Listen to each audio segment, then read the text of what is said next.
السلام الله عليكم ورحمة الله وبركاته دعوة يا الوهادية نوجا برتين هذا النيس ومرنا برامج كصومالي ماتا ونيجي مع حرون ترحي تي في جسيانة مقالة النوروبية وبرنامج كنت نقل سعودين دون نجوا محمد نور سجو برامج كصومالي مانت وحنا كويجينا حالة قحوتي كصوماليات نسمين كده ويكون الدل كان كينيا هذا بقى شركة مدوج أفريقيا تضوات كان يقصوا هذا مقالة أديس أبابا يق ودمada Afrika isku raaceen in shirkaas uu ka soo baxo murtidku waxa kamid ah in qaxootiga ku nool qaaradan Afrika gaar ahaan dalalka qaxootiyada sida tusaale ahaan Soomaaliya, Ethiopia, Rwanda, wadamadan Central Africa dagaalada ay ka socdaan Libya in qaxootiyada ku nool ay dalalka Afrika si xor ah ugu socon karaan haddaba Soomaalidu si gaar ah markaan ugu soo laabano 28 sano ay qaxooti ku yihiin dalal badan oo Afrika si gaar ah Djibouti iyo Ethiopia ugu badnaaday dalkani Kenya waxa barnaamijka la qayb qaadan doona gudoomiyaha dhalinyarada qaxootiga Soomaalida ee ku nool magaalada Nairobi Ahmed Hussein Abdi iyo Ahmed Hussein Maxamed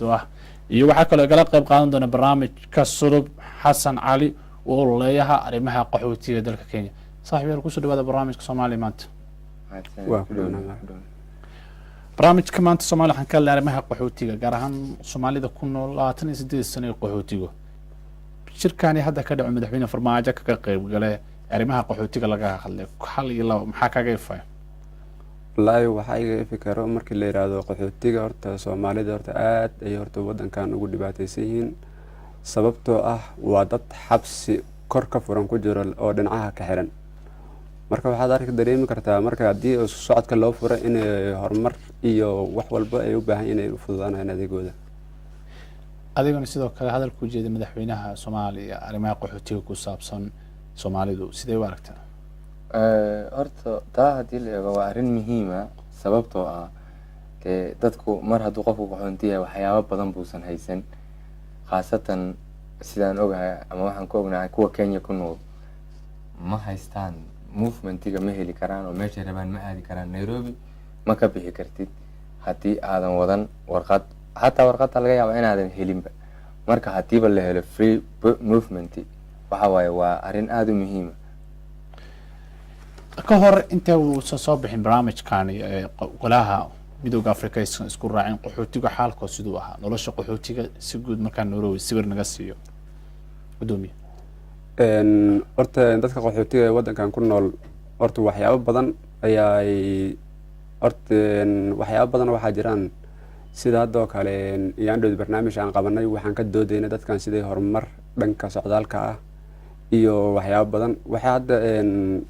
aan qorsheynay oo isla meel garanay in dadkan cunaqabateynta laga qaado la sii horumariyo sida ay socdaalka u fududaadaan iyo ganacsiga iyo dhanka shaqada wax walba ay u fududaato marka sidaas aan aad iyo aad u daba joognay haddana waa inaan sii horumarino barnaamijkaas ayaan ku rajaweynaa insha Allah hadduu Ilaahay adeegana xaqiiqdii horta maantadan waxaan ilaa weekend waxaan ku jirnay arrimo noocaas ah oo ay ka mid tahay sida socdaalka oo kale sida shaqada oo ah waagba meedka oo kale in la siiyo dadka sababtoo ah waxay heli jireen facility-ga ama service-ka ay heli jireen ma ahan mid innaba wax ay macnaha ka heli jireen ma jiro laakiin dadku waxay ku noolaayeen nolol oo siday ku qabsataa mar walba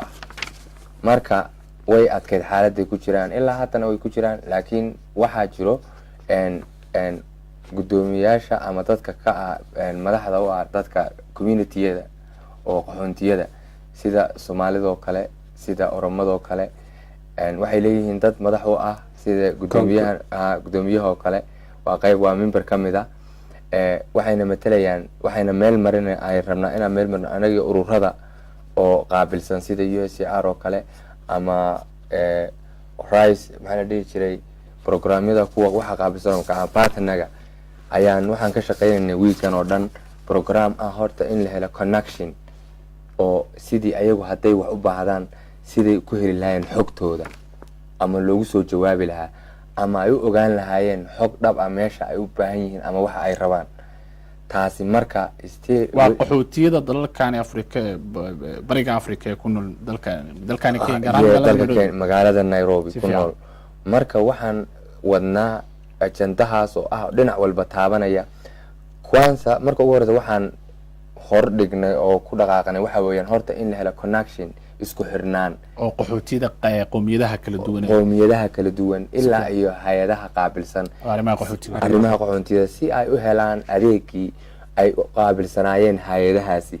oo ayagoo aan micnaha dhibaato u marin caqabado badan si aan uga saarno meesha so waa marka in la helaa communication hadda marka arrintaas ayaan ka shaqeynay ilaa weekend analysekeedii baan ku jirnay maanta taas waan soo weekka soo socdana waan ku jirnaa ilaa iyo heer governmentiga qaybo ka mid a aan la macaamilay oo aan dhahnay dee sidani ma aha annaga iyo partnerska iyo organizationadaas aan leenahay sidani ma aha si ku habboon dadkan bila aadanka oo u baahan inay noolaadaan marka furaan dhahnay wado ay dadkani ku noolaadaan ama serviceka ay rabeen ay ku helaan waa qaxootiga ku nool dalka Kenya marka sharcigan cusub ee golahan midowga Afrika uu soo saaray maxaa uu isbedel ku keeni karaa gudoomiye wallahi dhanka horta Afrikaan hawshiisa waa iska dareemi kartaa oo wixii hadii ay hadalkii meesha in laga soo qaado ee hore loo sii socodsiiyo ay horta u baahan yahay marka insha Allah haduu ilaahay in malay maayo in hadda wax gooni ay soo kordhinayaan sababta warmartiyada badan soo bixeen wax ay ku soo kordhiyeen habeeraatay mala qaxootiyaasha عندما مقنا علنا مقنا دتك قحوتيga waa dad dhibaataysan dhibban waxay ku dhiban yihiin maanta waa dalal ay joogaan oo hadda ay ka heleen dib u dejin dalalka dib u dejinta ka heleen waa inay dadkii qaxootiga u aqoonsadaan hadda waxa arkaysa 28 sano dad ku nool wadankan aan haysan wax ay ku safri karaan waxay ku socon karaan sababtoo hadda fiir ma helaan baasaboor ma helaan alla ku mas'uuliyadda warqad barmati oo ay shaqada ay meel walba ay wax ku qabsan karaan marka waa dad iska cadidan hadda waxa dareemi kartaa fiiri maamo oo hadda 9 jir oo kale maanta deetira xajkan u baahanahay waxaan ambina soo cimrastaan u baahanahay waxay ku bixi kartaa mala waa inay baxda Soomaaliya tagta baasaboor raasata muddo iska dabal laabad kadibna ay ku baxdo marka hadii xitaa wax laga qabalahay waa adiga qofka marka uu yahay Soomaaliga qaxootinimadiisa hadda waxba macna gooni ma soo korinayso sababtoo waa dad laga safray oo wax macquul gal ah oo maanta la dhigi karo ma jirto qof hadda xuquuqdooda amba dadkooda u doodayo oo dhahayo ma jiraan hadda maadaama anaka oo dad dhalinyaro ah oo hadda nin oo waxa jiro gudoomiyaheena ah oo magaciisa maanta inta kaga xusi doona Ismaaciil Axmed Guutaaldo iyo gabar oo dhanka arrimaha bulshada oo u qaabilsan haweenka iyo wadaad asna magaciisa محمد أحمد هيرت لدهايو دhanka cuuriyaaminta Soomaaliya intuu qaabilsan qaybta waa Nairobi marka waxaan dareemi karnaa hadii aan isku tagnay oo isxog wareysanay dadkan qaxootiga maadaama aan xilka hadda u hayno oo inoo soo doortay waxaan hadda aad ugu rajaweynahay inaan horu socod ka gaarsiino insha Allah labada sano ee hadda soo socoto waxaan rajeynayaa insha Allah duulaan inaan ku guuleysan doono dhanka horumarka dhanka socdaalka iyo waxyaabo badan dadka inay xorriyad helaan horna u socdaan rajeyna insha Allah duulaan insha Allah isla su'aasha iyada maxay shaqadan qaxootiga ay soo saareen guud ahaan Afrika ka bedeli kara gaar ahaan ummadda Soomaalida qaxootiga sida ay noo sheegeen partnerska ama ururada qaabilsan waxay dhaheen Kenya waa hadii la eego waa wadanka ugu complicated xagga government policy-ga si fiican marka taas ayaa waxay dhaheen macnaha wadamada kale waan ka dhaadhicnay sida Ethiopia Uganda Tanzania wadamada waxaan la sheegay hay'adda u qaabilsan arrimaha qaxootiga UNHCR madaxda la sheegay so marka waxay dhaheen annaga waxaan tusnay macnaha deeply expression waxaan tusnay arrin la taaban karo oo muujinaysa meeshani inay ka jiraan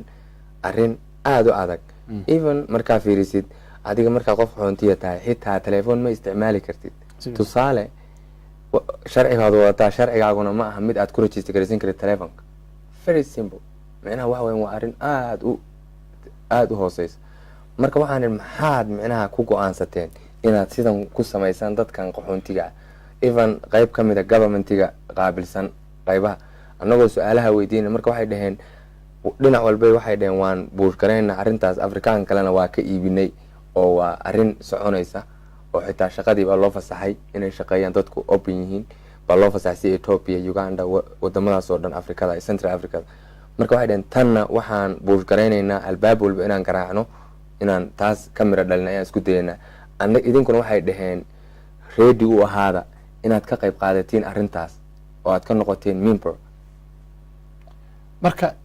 heer intee leeg ayay dowladda Kenya ku aqbali kartaa sharcigaas oo kale Kenya kaga asmayn karaa marka hadda sharcigan uu soo baxay dhaqangalkiisa waxa weeyaan horta in la riixo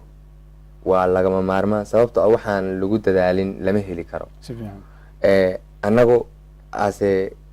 communitygan markaan nahay waxaan rajaynaynaa inaan arrintan la gaarno ilaa iyo meel wanaagsan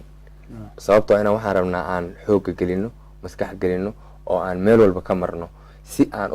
u gaarno heer sababtoo ah ilmihii markii cunugaadii waxaa leeyahay iskuulkii maba tegi karaba waa inaad haysataa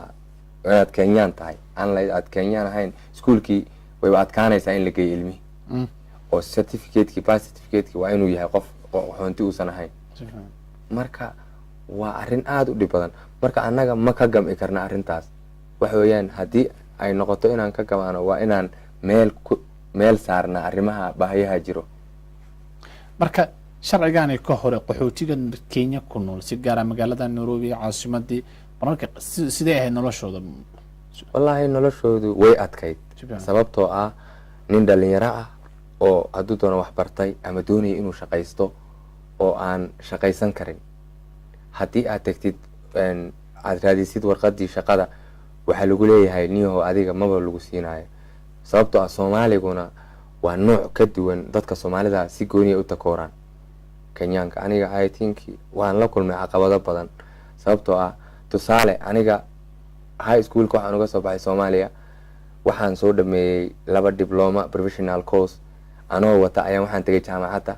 sanadkii markaan tagay waxay dhaheen jaamacadda waxaan ku qaadanaa 1 sano iyo bar baan kugu qaadanaynaa kugu siinaa degree waxay dhaheen neeg aad marka shahaadada soo bedelo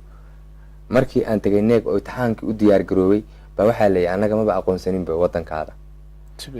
marka micnaheedu xitaa ma aysan ii sameyn wax humanity ima sameyn ninkan horta bal imtixaanka ka qaada inuu wax keeni kariyo in kale isma xitaa la ima sameyn first markii ugu horeysa waxaa la dhahaa iska tagniyo waxba maba ku qaabilayna anigi marka sanad iyo ahayayba waxay noqotay inaan wareego oo xitaa aan meelo khaldan ka dhaco si fiican ilaa hadda xitaa shahaadadii anoo dhameeyay jaamacaddii dhameeyay baan 3 sano hayelin shahaadadeedii si fiican marka waa qaxootinimada iyo saameynta iyo dhibaatada ay ku leedahay dhalinyarada marka isla saameyntaas ku jirnaa shaqadu markay raadinayeen dhalinyarada Soomaalida ee ku nool magaalada Nairobi sidee ku helaan shaqooyinka maadaama sharciga isku xidhan shaqadu way dhib badan tahay horta ninkii ku hela si kale waa meesheeda si fiican laakiin nasiibku caawiyo ama iska rafaado iska wareego way adag tahay in shaqo sax ah la helo si fiican sababtoo ah waxbarashadii ayaa halkaa marayso oo aad dukumiintigaaga wadatid oo aad xaq u leedahay iska daa shaqo oo dad kale la rabo in la siiyo oo wadanka dadkiisa lala raadinayo waxbarashadii oo lacag aad ku bixinaysid baabasaa lagu gelayaa marka waxa weeyaan waa dhibaatooyin aad u fara badan dhibaatooyin ku nool dadka Nairobi ku jooga qaxootiga isla adigan ku soo laabtay nolosha dhalinyarada maadaama aad gudoomiyaha dhalinyarada ma jiraan caqabado aad maarayso horta caqabado badan oo dhalinyarada haysta way jiraan oo hadda ka hor imaanayaan sida hadda sharciyada sidoo uu sheegay sulub waxaa jiraan oo kale dhalinyarada markay shaqo raadsanayaan horta dhalinyaradu shaqada iyadaan noocyo kala duwan leh mid waxaa jirto oo sharciyada lagu xujeenayo mid kale aan sharciga lagu xujeen waa horta waa dareemi kartaa in adeerow iyo waxaan loo joogin ay meesha taana qoftan muxuu soo bartay iyo muxuu yaqaanaa iyo xirfadiisa maxay tahay muxuu ku hormarsan yahay iyo maldo sidaas iyadoo tahay dhalinyaradana waxaa jirta horta caqabado badan oo hadda ka hor imaanaya qofka markay qaxootiga uu yahay waxaad arkaysaa dhalinyaro badan oo ka cabanayso dhanka waxbarashada sida jaamacadaha kale markay dhalinyarada ay soo qalin jabiyaan ay ku haystaan level fiican waxaa dareemeynaa inaan aragnay dhalinyaro badan oo hadda jaamacadii lagu xujeeyey shuruudo badan loo daba dhigay waxaana kalifaayo dadka marka ay qaxooti yihiin ma lahan xuquuq ma lahan dad oo maanta dhahi kara oo alla ilahe dadkan waa qaxooti saana loo sameeyay hay'adii haddii la tagana waxaa lagu leeyahay dibaa loo soo celinaa waxaa lagu leeyahay maya qofkan waa qaxooti anaka ma qaabili karno amba muddo dhowr sano ka bacda in la celceliyo qofta inta jaha wareerto ay hawada ka baxda sidaas marka hadda waxaan arkaynaa dadka dhalinyarada oo hadda qaxootiga ku Nairobi waa dad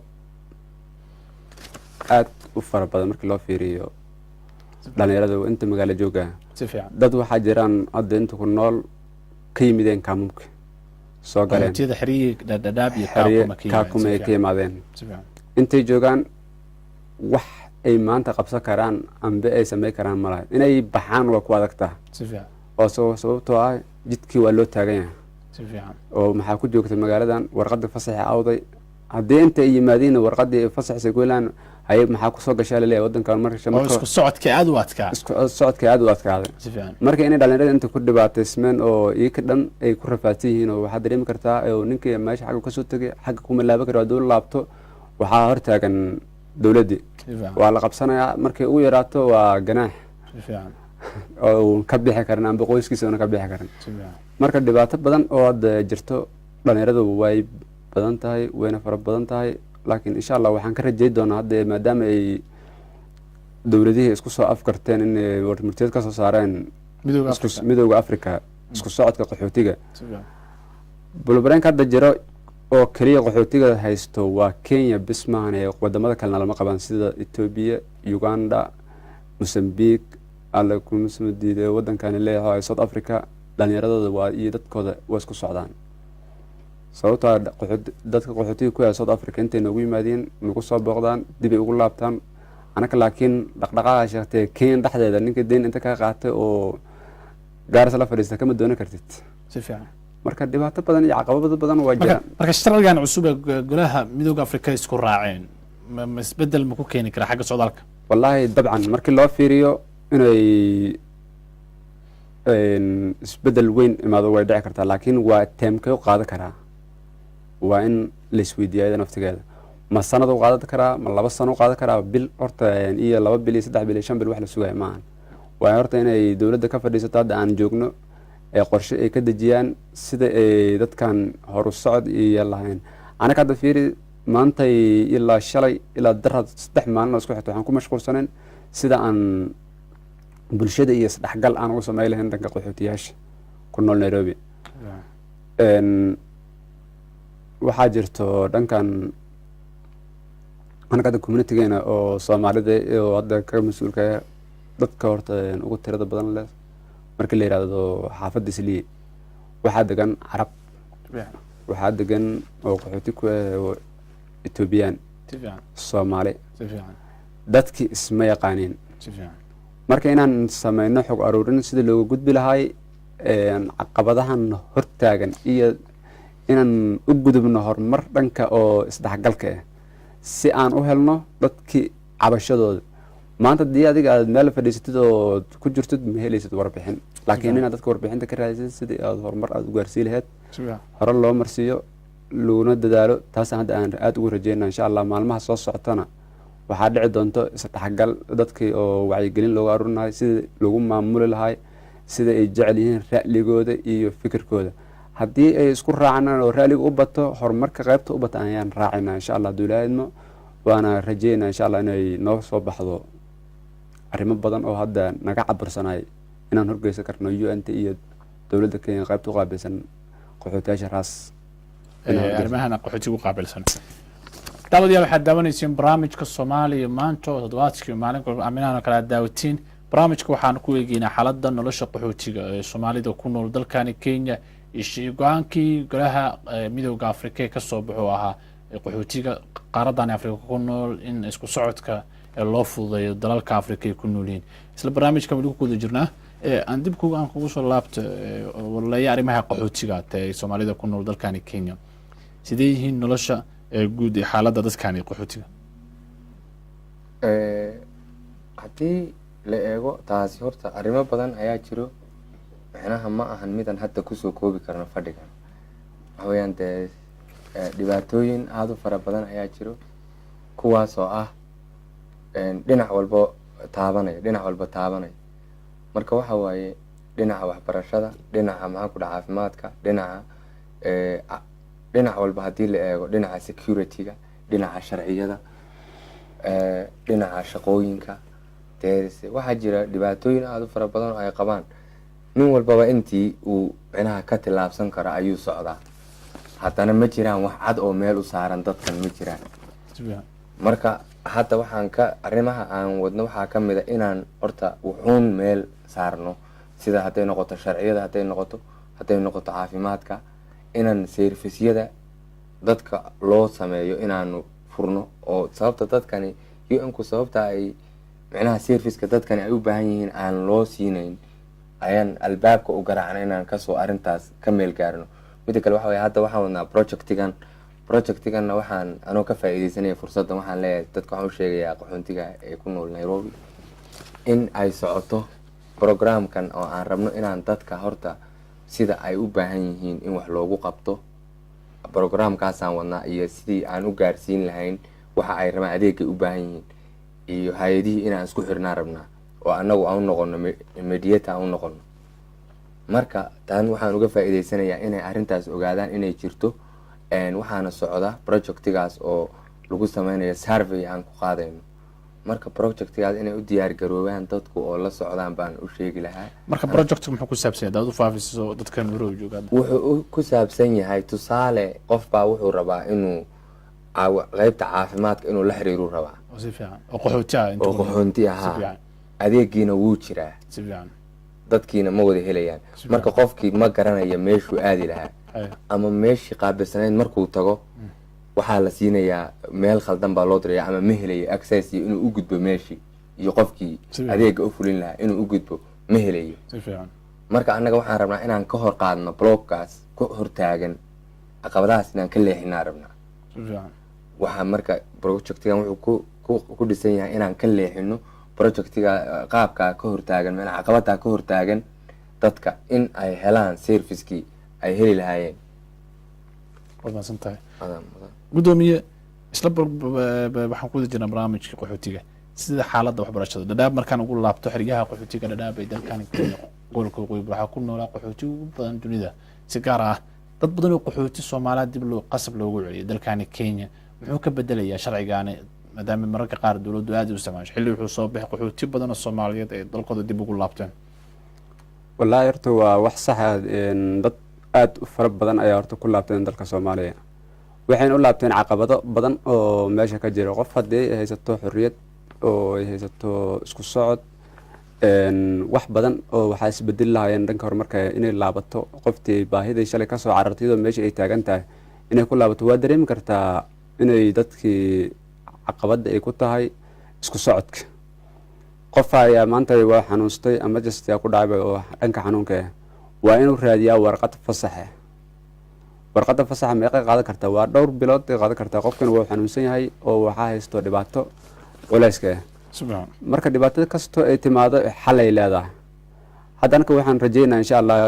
shirka ka soo baxay midowga Afrika ee madaxda Afrikaanka iskugu tageen haddii la fiiriyo markii dhanka qaxootiyaasha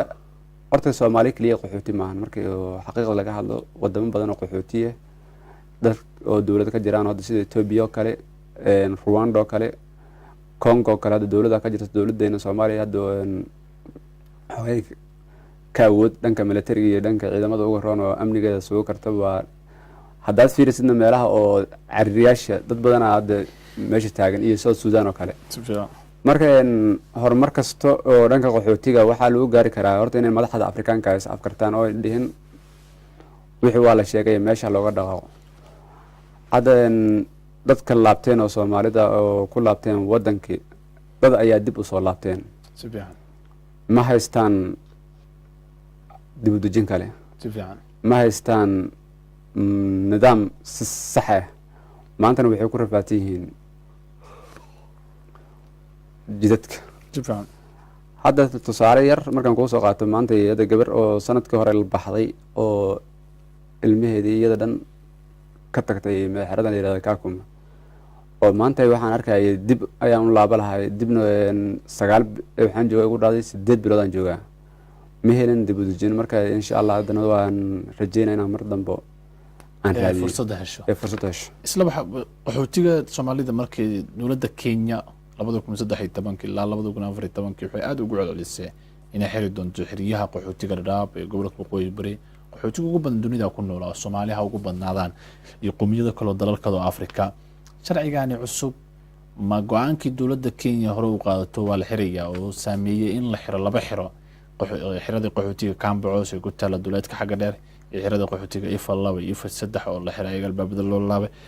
saddex xiraa hadda ku soo dhadhaab sharcigan muxuu ka bedeli karaa golaha midowga Afrika ay soo saareen wallahi anu mar horta aan wareystay nin kamid ah governmentiga agency governmentiga kamid ah wuxuu ii sheegay sida dibadda saddex method buu yiri ayaa qaxoontiga qorshaha iyagu ka yahay oo Kenya saddexda qorshe mid waxa waaye waa kwanza horta inuu helo qofku inuu helo dibadajin inuu helo midda labaad waxa waaye deportation in wadankiisii lagu celiyo midda saddexaadna waxa ay in qofkii uu helo wadanka laga qaado ama loo meeshuu rabo loo qaado wadan qaato marka midda deportationka anugu hadda shakhsi ahaanteyda uma arko masiibo uma arko sababtoo ah wadankaaga wax kaaga wanaagsan ma laha dhib kasta ku mar anugu hadda shakhsi ahaanteyda wadanka wax kale iguma hayaan dhib kasta wax kastaan ku haysto waxba micno iima sameynayaan wadankaygaan rabaa inaan u laabto sababtoo ah aniga waxaan shahaado unbaa aan sugaya shahaado dhibkaana waxaan u marayaa dal la-aan baa igu kaliftay inay shahaadada xilligaa iga maqnaato anoo 3 sano ka hor dhameeyey jaamacadda si fiican taasi marka waxay sababaysaa inaan wadankayga ku laabto haddaan gacanta ku dhiga beberkayga anigu waxaan intaa wadankaa u jooga warqadayda haddaan helo wadankaygaan ku laabanaya wax kastoo aan kala kulmayo anigu marka waxaan u sheegaya Soomaalida wadankaaga meel kaaga fiican ma jirto ku gaajood ku silic dhibaato ku mar wadankaaga waa lama huraan isla hay'adihii deeq bixiyaasha qaxootiyada daneeya soo qaxootiyada dalalkan ee dunida hay'adda qaramada midoobay arrimaha qaxootiga marka laga reebo hay'ado gaar waxaa jira way yareeyeen deeqihii qaxootiga ay siin jireen deehan la ka kumay Dadaab iyo Nairobi marka saameynta intee leeg bay ku reebaysaa 2019 haday ku sii socoto waxay hay'adihii saddex sano ugu dambeeyay markaan dib ugu laabano anu waxaan arkaa inay tahay signal Soomaaliya wadankiina ku laabta oo hay'adaha Afrika dirayaan Afriin Kenya fast Kenya marka la fiiriyo hay'adda marka laga soo tago si fiican any service oo la bixin lahaa waxa ku agta ku haya waxa Kenya waa si fiican anu markaan hoos u dirsay marka waxaan dhihi lahaa signalkaasi wuxuu aniga i tusayaa marka aragtidayda waay wuxuu tusayaa inay tahay Soomaaliya wadankiina ku laabta wadan baa leedihiin wadankan ma lihidin waxa weeyaan wadankiina ku laabta isagana wax walbana kala kulmo anigu laba siyaabood markii loo eego mar wadankeena ay caawinaysaa si fiican sababtoo anigu maba jirtaba sabab aan waqtigayga energy-gayga ugu dhumiyo wadankan ma garanayo si fiican ama qof inuu ku dhumiyaba haddii energy iyo awood iyo maskax aan dhuminayo wadankayga aan ku dhumiyo si fiican aniga taas waaba taageerayaaba si fiican dhinaca marka laga eego si fiican dhinaca kale marka laga eego dadka dee aan garanaynin si fiican waxa waaye way dhibaato caqabad bay ku tahay si fiican laakiin qofkii fahansan it's better inuu sida loo diyaariyo inuu maro si fiican isla su'aashaas aan ku weydiinaya saameynta hay'adaha ay yareeyeen dhaqaalihii ay ku bixin jireen qaxootiga markii dib loogu laabto 5 sano ka hor sanadba sanad hay'ad baa sii yareynaysa hadda heer waxa la maraya hay'adihii ka gaabsadaan deeqihii waxbarashada caafimaadka adeegyada asaasiga nolosha qaxootiga ay siin jireen ma fariin bay u dirayaan qaxootiga Soomaalida mise waa dowladda Kenya cabsi ka baqayaan u sii yareeyaan taas markaan warbixin yar aan ka siiyo horta qaxootiyaasha adduunka marka hore qaxooti badan ma soo jiri jirin si fiican hadda qaxootiyaasha way bateen sida dalka Yemen oo kale Syria oo kale hay'adihii inay ku mashquuleen dhinaca kale in laga eego waayada naftigeeda si fiican loo fiirin Kenya kaliya si fiican dalka Yemen waa arkaysaa dhibaatada ka taagan dadkii macluul u dhinto hayaan si fiican marka waxaad arkaysaa Palestine Syria kala waxyaabo dhibaatada ka taagan wala dareemi karaa looma eeday kara hay'adaha marka inay cunanada gaabiyaan sababtoo qaxootiga dalal dhan oo dhisnaan muddo in ka badan 1000 sano ayaa burbureen dadkoodina iyo dhismahoodii iyo aad u wanaagsan anaka dad Soomaali wax yiri soo waxana nabay aad u koob marka lama dhigi kara hay'adaha Soomaalida bis in loo fiiriyo laakiin dhibaatada jirta waxay tahay dalal badan ayaa burbureen dalalka markay burbureen qaxootiyaashooda adduunka kala faaf marka in sida Liibiya oo kale waa idan naftigeeda macluul ka tahay inkastoo wadan oo qani ah tahay marka dhibaato badan ayaa jirta hay'adaha intaas ku kala mashquulinayaan sidii kara marka loo fiiriyo dhanka cuntada saaxiibkay sulub wuxuu ku dhawaajiyay dadka soomaalida inay dib u laabtaan. aniga waan la qabaa fikraddaas, waa in dadka soomaalida dib iskaga laabtaan. nin walba meeshuu ka yimiday iyo meesha uu kasoo tegay kulle waa waddan iska hodane. dhaqaalo oo maantay loo baahan yahay habeeraatee oo maantay la leeyahay qaxooti xero qaxootiyaan ku jiraa. waa un dadka wax yar oo ku hayo waxay noqon kartaa. aniga markaan shakhsiyaanteyda aan iska fiiriyo waa dhanka waxbarashada. ilmahooda wax u baranayaan, ilmihii wax horumar usii gaareen, laakiin waxbuu barta, shaqo ma lahan. waxbarashadii meeshii kula duqoobay wuxuu haya ma lahan. inuu tahriibo maanta uu bad ku dhaco oo la yidhahdaye war cunugayga waa tahriibay, hooyadii waxba haysan. horta dhibaato badan baa jirto. marka sidee loo gudbi karaa waa marka dhibaatadaas. waa horta dhalinyarada inay dib maskaxdooda u xisaabiyaan. waddan walba waxaa kasta dhalinyaradiis, horumar walba waxaa keensto dhalinyarada. haddii anakaan fiirino soomaalideena maanta nin dhalinyaro haddaad tiraa wareedhe haddaan waddankii aan dhisano ka warno dib aan u laabano, wuxuu ku leeyahay ani heer hebel aan horta xaalaysiinaa marka ugu horeyso. cudurkii odayaasha hayena wuxuu saameeyey dhalinyarada. marka insha allah hadda aan rajadeena iyo dadkii iyo ururo haddii loo kaashado waxaan rajeynaa insha allah hadduu ilaahay idmo inay dadka dhalinyarada soomaaliyeed 10 sane hadda soo socoto cidda ilaahay awoodda uu gaarsiiyey inay noqdaan dhalinyaro wax qabsan karo, waddankoodina horumari karo, kuna dadaalaan sida waddanka uu noqon lahay waddan dhisan oo tiirar adag ku taagan. marka loo fiiriyo sidoo kale nin dhalinyaro wax badan ayay soo qabteen. hadda sida ururka SYL markii loo fiiriyo dad dhalinyaro ahaayeen, dad aad u khibrad badan oo hadda xorriyadda Soomaaliya maanta ay ku faani karto gaarsiiyey meesha hadda aan joogno waayaga. marka in dhalinyaradaas oo maanta hadda teknolojiyo iyo wax ka horumarsan la gaaray inaan waxay qabteen aan qaban weyno maanta wax yar oo daciifnimana qaado wax waa laga fiican yahay. marka insha Allah hadda waxaan rajeynaa hadduu ilaahay in dhalinyarada Soomaaliyeed dib u laabtaan, meel walba ay dunida ka joogaan ay ku laabtaan waddankooda. nin walba meesha uu joogo oo iskaa wax u qabo uga shaqeeyo si aan u gaari lahayn horumar. hay-ad waxba nagu tari maysa inaan maanta dhahno xero qaxooti ku jirno, waxba nagu soo kordhi maysa inaan magaalooyin kale aan qaxooti ku ahano, waxba nagu soo kordhi mayso. marka inaan waddankeena u laabano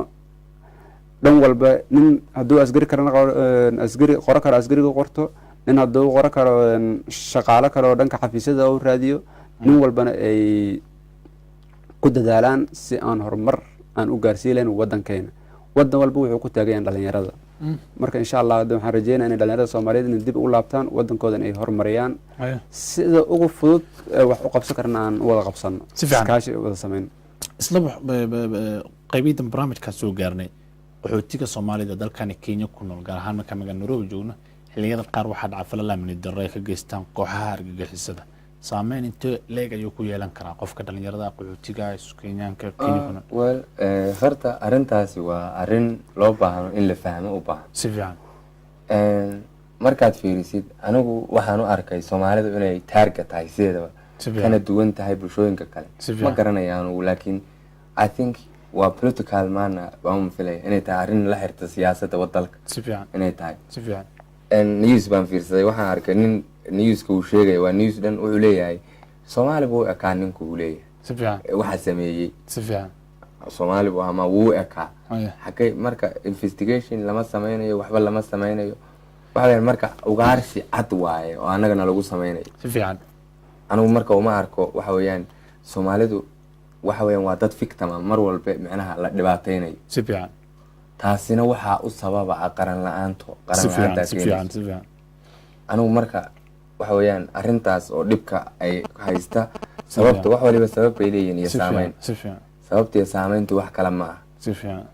gacmaha iyo qalbiga laynima haystay anigu waxaan leeyahay waddankiini iyo midnimadiini iyo qarannimadiini ka shaqeeya. dhibkan sidaad uga badbaadaan. si fiican nin gurigiisa yaan la joogin. si fiican oo la dhihin waxaas ay gaaray maalin walba in la dhawaa laga fiican. si fiican ninna inuu wuxuu doono intuu kugu sameeyo dhaw hadhow fulaani waay. si fiican waxaan la sheegayana dee anigu ma garanayn waxay ka soo jeedaan meel uusa ma garanay. laakiin xaqiiqdu waxay tahay xaq Soomaaliya qaxootigu marka xaq uu leeyahay laakiin yaa siinaya xaqay leeyahay. xaqooda yaa siinaya. si fiican si cad baa loogu tumanaya. si fiican dee cidda haysa ka leexdana ma jirto. si fiican marka waxa weeye adiga qaxoontiyo ahow ama how wax kaste adiga waxa waaye waxaan horta inaad ka gaashaanatid baa kuu fiican. anagu xitaa waxaan sameeyay anigaan kula hadlaya waxaan isticmaalaa gaari haddaan raacaya brefada qofka ila socda waa inaan ogaadaa who is who kuu yahay. micnaheedu maxay tahay? waxaan ilaalinayaa security-ga si fiican. waa nooca la yihahdo waxa la programka Yombo Co Initiative Program la yihahdo si fiican. myself practically waan sameeyaa si fiican. haddaan gaari raacayo asxaab aan israacayno waxaan dhahaa ninkan ma garanayay miyaad garanaysiin who is who si aan u ogaado qof kasta oo ila socda ama aan isku meel marayno inuu yahay qofkii saxda ahaa uusan ahayn qofkii khaldana. si fiican. marka intaa ka badan anigu waxaan u arkaa isla su-aasha noocaas gudoomiyaha waxaa ta gudoomiyaha dhalinyarada qaxootiyada Soomaalida ku nool Dadaab aan dhahayn magaalada Nairobi saameyn intee leeg ay dhalinyarada Soomaalida ee Nairobi ku nool markii qaraxyada ama falalka amni darro ay dhacaan qaxootigu u saameeya. horta waa sax su-aal loo baahan yahay. horta qarax marka uu dhaco dhalinyarada Soomaaliyeed waxay dareemi karaan waa guud ahaan cabsi la dareemaa Soomaalida si gaar qaxootiga ka waran. dhalinyarada qaxootiga waa horta dhibaato aad u culus ayuu dareemaa marka ugu horeyso sida hadda qof maanta hadda ka hor geel wuxuu ilmo shabeel ayuu ku durduriyay si fiican. markuu ku durduriyaa shabeelkii aan timaado wuxuu aniga meheyga geel kuma durdurin waxaa ku durduriyay raacari marka hadda dhibaato walba ay timaado maaragtay waxaa la leeyahay dadka marka la yiraahdo Soomaaliya la soo aado Soomaalida dil la soo aadana waxaa lagu soo laabanaa dadka qaxootiga ah sababtay tahay malahan dad xuquuqdooda u doodo amba malahan dad maanta dhihi karo wareeda dadkan waxay geysteen in qalabsadeen ma jirto. si fiican. waxaa dareemi kartaa dadka qaxootiga hadda wax walba ay sameeyso dawladda Kenya amba ay sameeyso howlgalka 2014 iyo kale laga sameeyay isli waxaa lagu raafay ilmeena naga lagu raaf si fiican iyo wax rage wax ay hadda ay ku soo bandhigeen maanta waxaan la dagaalamayna dhayn argagixisada ay la dagaalamayeen maxay dadku ugu soo bandhigi waayeen markay ilmihi naagi ma argagixisada noqdeen. si fiican. waan la isweydiiyo waxa u baahan. si fiican. haddana waxa dhibka taagan waxay tahay marka anaka dawlad oo xuquuqdeena iyo dadkeena u doodi kartaa dabeeraatee ma jirto. si fiican. dadkii wakiilada naga ahaayeen waa dawladda Kenya iyo UNHCR iyagana waa dhagahay ka jirteen dadka Soomaalida waxay noqdeen duga cambaar leh qof kasta waxay leedahay in Soomaaliya waa iyada dhan waa argagixisada naga dhaqaaji balaayo ku dhacday. marka hadda waxaa loo baahan yahay sida dadka inay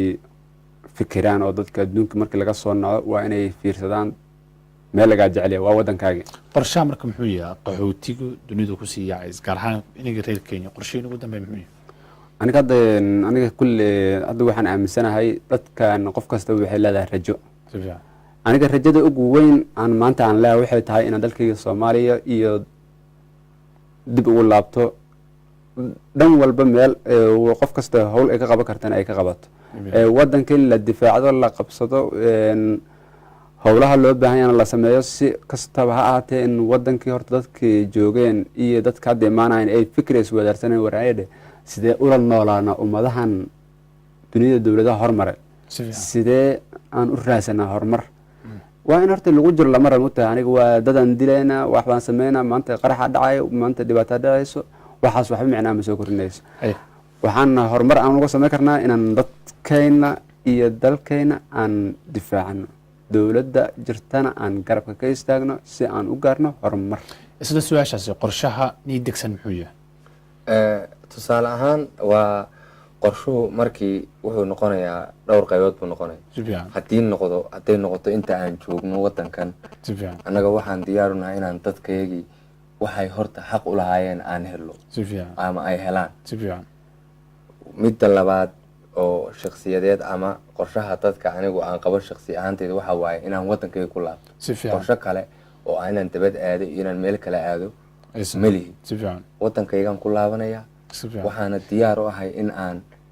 faktorka aan ka qayb qaadan karee horumarineed aan ka qayb qaato. laakiin hay-adaha u dooda arrimaha xuquuqul insaanka gaar ahaan qaxootiga u dooda arrimaha dadka qaxootiga waxay yiraahdeen xilligan ma xilligii Soomaaliya dib loogu celin lahaa qaxootiga Soomaaliyeed ee Kenya ku nool tusaale ahaan gobolka Jubbada Dhexe oo kale markay tusaale u soo qaateen Koonfur Galbeed iyo Jubbaland qayb ka mid gacantooda wili kuma jiraan. tusaale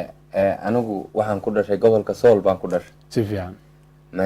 meeshii Soomaaliya meel iga xirmaysaana ma jirto. si fiican. haddaan rabo bari haddaan rabo waqooyi haddaan rabo koonfur meeshii Soomaali aan maxaan aadaya. laakiin dadka waxa la markii la celiyo qaxootiga dib loogu celiyo Soomaalidu hadda Jubbada Dhexe tusaalahan dadka markay dib ugu laabtaan adeegyada aasaasiga lama gaarsiin karo ayadaas ama faliyaasha lama gaarsiin karaan waa intaas wax laga carray. Alright, tusaale qofku hadduu rabo wadankiisa inuu ku laabto si fiican ma jirto anuu gurigayga halkaas oo ma jirto si fiican halkanba waad ku nooshaa aadan lahayn caqabada aad ku qabtid iyo dhibka aad ku qabtid si fiican oo aadan amni ku haysan oo aadan sharaf ku haysan oo aadan karaamo ku haysan maxaa kuu diiday haddaad reer Jubbaland ahayd inaad aadid maxaan ku dhahaa Buntland aadid ama aad aadid Somaliland si fiican ama aad aadid Xamar maxaa kuu diiday meeshii aad ku noolaan kartid. laakiin dadku waxay ku celceliyaan badan ay dhahan guriyihii ama hoygii ay degnaayeen ee ka soo qaxeen 1991 ilaa 99 intuu dhacay soo qaxeen dadka guriyaha wali laga haystaa ma laaban karaan beerood baa laga haystaa inta laga helayaa dawlad sax ah. anigu waxaan qabaa aragtidaydu sida ay ii muuqato waxay tahay inta aad tan ku jiri lahayd waxaa dhaanta xitaa reer deriskaaga inaad la noolaatid oo aad waa isgaranayseen baa kuu sharaf dhaanta hadhowna waad foofaysaa oo dalkaagii baad ku dhex nooshahay free baa tahay qofun wadankiisii xushmad ku leh baa tahay laakiin halkan waxaad ku haysatay ma jiro.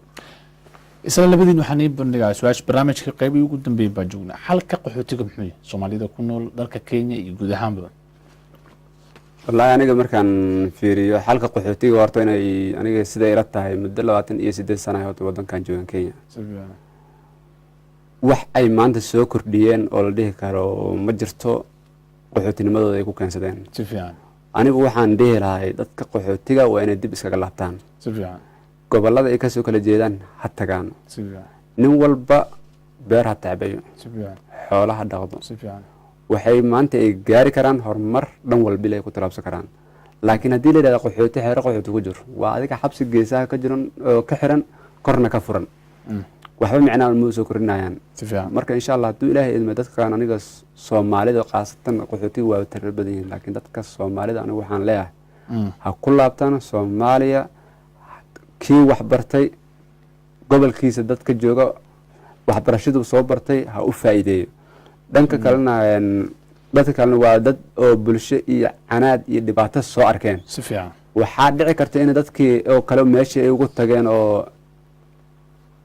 dawlad micnaheeda iyo gumeysi micnihiisa ana arag inay dadku ugu sheekeeyaan ay yiraahdeen wareed anaka sidaan noo haboon Faransa wada qabsan marka dadku waxay gaari karaan horumar dhan waliba si fiican marka insha Allah aniga waxaan rajeynayaa in dadka Soomaalida hadda barnaamijkan daawad doona inay dib la dhici doonaan dibna ay ugu laaban doonaan dalkoodii hooyo waa dal aad u wanaag badan waa dal dhaqaalihiisa aad u sareeyo xoolihiisa waa dareemi kartaa marka magaaladan aan joogno dadka kale xoolaha jooga xoolaha Soomaali jooga isku mid maaha si fiican marka adiga waxaa dareemi kartaa dadka Soomaali jooga dadkan isku mid maaha maanta daa isku fiirisa dadka qaxootiyaasha ku jira dadka Soomaali ku jira waxaa midab qurxoon oo jahadooda degantahay niyadooda xasilanta dadka Soomaali jooga si fiican waxaan cimri dheer marka hadda aad fiirisid oo dadkii unugu waxa arkaysa 18 sano jiro maanta 40 jir aad u maleynaysid waa mashaakilka iyo rafaadka iyo dhibaatada haysato wadanka nabadda oo haysto maxay tahay nin hadduu jidkaas u maro maanta waa lagu dhagaa waxa lagu leeyahay hay'ad maxata markuu askari tuutala aragay waa baarka dilaacay oo maxaa kala kulmi doontaa marka ani waxaan rajeynayaa in dadka Soomaaliyeed dib u laabtaan wadankooda dhistaan horumariyaan hadday mid ka dhawaajisa inaan daba kacayaan rajeynaya si fiican dad waxaa tiri guryahooda la haystaan amba culeysyo badan oo dib ugu laaban karin wadanka si fiican waxaa jiro dadka guryahooda horta waa la haystaa oo la sheegay nin horta gurigiisa xoog lagu haysan karaa maanta Soomaaliya habeeraatee ma jiro si fiican waxaa jiro dadkii nin maanta aan guri ku leenahay wuxuu ku leeyahay guriga laga haystaa wariyaha ka haysta soo sheegaa leedahay si fiican ma kuu sheegi kara ninka ka haysta si fiican si fiican waa guriga laga haystaa marka af Soomaaliya meel ma gaaraya dadka Soomaaliyeed ku laabtaan ninka guri ka maqan yahay gurigiisa barnaamijka qaybtii ugu dambeysay baan soo gaarnay naga mid celinaya hal iyo laba ku soo koob maxaa baaqa ugu dambeeyay markii dambe direysa waxa ugu dambeeyay barnaamijka baaqa aan diray waxa waay horta kwansa dadka Soomaaliyeed dhinac walbo ay tahayba inay macnaha dalkoodii aaminaan midnimaduna waxa weeyaan waa awoodda dadku haystaan si fiican waxa waaye haddii midnimo la helo wax walba waa la gaari karaa si fiican taas inay qalbigooda ku hayaan si fiican dowladda soomaaliyana waxaan u sheegayaa iyo dowladda federaalka iyo soomaalida iyo safaaradahooda meel walba ay joogaan si fiican inay la socdaan dadkoodu marxaladaha ay ku jiraan si fiican inaysan kursi isaga fadhine si fiican inay la socdaan shaqadii loo diray ay ogaadaan si fiican dee hay-adahana waxaan u sheegayaa hay-adaha kale oo qaabilsan arrimahan aan kasoo hadlayno kale si fiican inay ka dhabeeyaan hawsha qof walba meesha uu joogo si fiican ama shaqada loo idmaday si fiican dadkana waxaan leeyahay dalkiini waa number 1 qaybta koowaad muhiimadda koowaad si fiican in dalkiini la jaleeco dalkeeni aan jaleecno si fiican midnimadana maskaxdeena ay ka dhalatay qalbigeena si fiican markaas ayaan guul gaarayna si fiican madaxduna sidoo kale waan leeyahay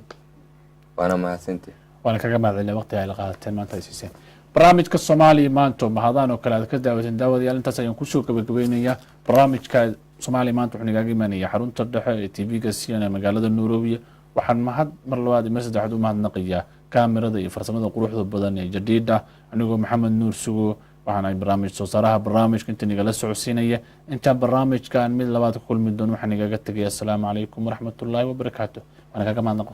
waqtiga ay siiseen aad aad u mahadsantahay